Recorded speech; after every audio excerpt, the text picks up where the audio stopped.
Ocio inclusivo para persoas con dano cerebral adquirido. A Federación Galega de Dano Cerebral quere incentivar a participación das persoas con dano cerebral adquirido nas actividades de ocio, xa que moitas non teñen acceso a elas polas barreiras físicas, comunicativas, cognitivas, sensoriais e socioeconómicas derivadas da sociedade. O dano cerebral adquirido é unha discapacidade que se presenta de maneira súbita. As principais causas son os ictus e os traumatismos cranioencefálicos. Para que unha actividade sexa de ocio, debe realizarse durante o tempo libre e ten que ser satisfactoria, desexada e elixida pola persoa. Polo tanto, o ocio inclusivo é aquel que permite a participación de todas as persoas, teñan ou non discapacidade, e que é accesible para persoas con secuelas físicas, cognitivas e sensoriais, como as que poden presentar as persoas con dano cerebral adquirido.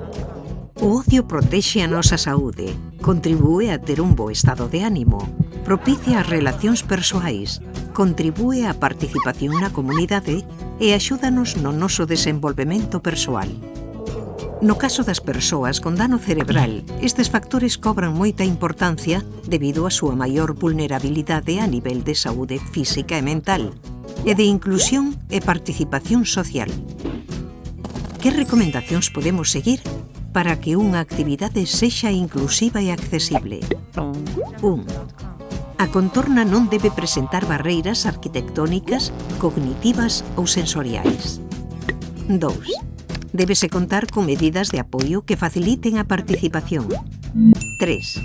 A información sobre a actividade debe incluir datos sobre a súa accesibilidade. 4.